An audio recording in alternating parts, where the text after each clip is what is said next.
Hi, this is Dr. Greenapple from Thrive, and we'll call this a TSA, a Thrive Service Announcement. You know, COVID-19 is here, the coronavirus is here. This is a serious illness that's going around. We do want you to take precautions as the CDC is recommending. Wash your hands for, at least 20 seconds. Try to stay away from large crowds. Just be mindful about not spreading germs. What I want to talk to you a little bit about today is how can we increase our immune system? So we know that, approximately 70% of the immune system is in the gut. So make sure you're taking your probiotics, make sure you're taking maybe some extra vitamin C or other antioxidants, vitamin D, really to increase your immune system. However, some of the biggest things that suppress our immune system is stress and anxiety and fear. And let's face it, that's what's going on in this country right now, between the illness itself, which is very real, the stock market, and so on and so forth. We are living in a fear state right now. So some simple ways we can increase the immune system and decrease our fear is by what's called the parasympathetic versus sympathetic nervous system. We have two nervous systems. The sympathetic is that fight or flight or fear, and the parasympathetic is rest and digest. We don't heal unless we're in parasympathetic. When we're sleeping, we are in parasympathetic. So some of the ways that we can try to create some of the balance like this is to just really try to relax and try to increase what's called vagal tone, which will increase the parasympathetics. Some simple ways to do this, believe it or not, something as easy as the breath. We know that deep diaphragmatic or belly breaths will increase your parasympathetics. So there are techniques out there. One is called 4-7-8. Breathe in for 4 seconds, hold your breath for 7 seconds, blow out for 8. It's really more about the mind and the intention of doing this than the actual numbers. So if you could only do 3 seconds in and hold for 2 seconds and blow it out for 6, that is okay as well. Just remember, the longer you exhale versus the inhale, the better chance you have of increasing what's called that parasympathetic. Going back to Chinese medicine, there are some ways that we can increase what's called the lung meridian with some qigong. We do know that the coronavirus is upper respiratory. It is passed through droplets from what we understand right now. So increasing anything in our lung capacity will give us a better chance of increasing our immune system or being not so immunosuppressed through these stressors. So there are 2 points right under the clavicle. One is called lung 1 and one is called lung 2. You'll feel a little indentation here. You could just gently, well, I say more than gently, do some good pressure and acupressure massage. If you cross your hands, you might be able to get them a little bit better.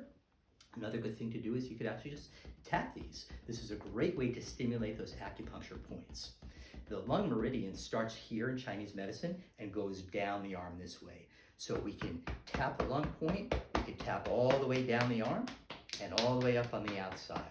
And do this a number of times, 5 or 6 times, and really some good aggressive tapping to turn on that lung meridian.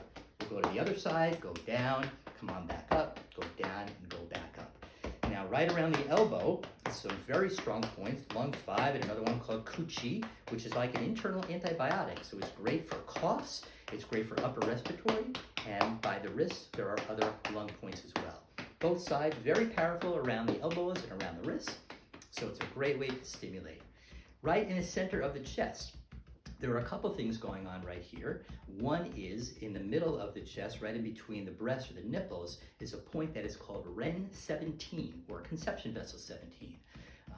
The other name for that is actually the Sea of Qi or the Sea of Tranquility. It actually can calm the mind, but it also increases what is called your yang and strength meridians. So just tap on this. You could tap using your fingers. You could do a little fist pumping on here.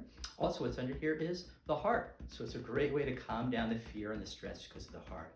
Primarily, from a Western standpoint, under the breastbone is a gland called the thymus gland. And the thymus gland secretes and produces what are called the killer T cells in the body, which are great white blood cells to ward off infections and viruses.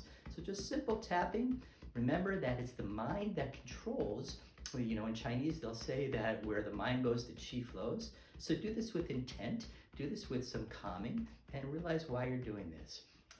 We do want you to take this seriously. We're not naive enough to believe that just by tapping, you're going to ward off all kinds of diseases. But if you could just take a few minutes during the day to do things like this, your mind will relax, your parasympathetics will increase, and we will be healthier.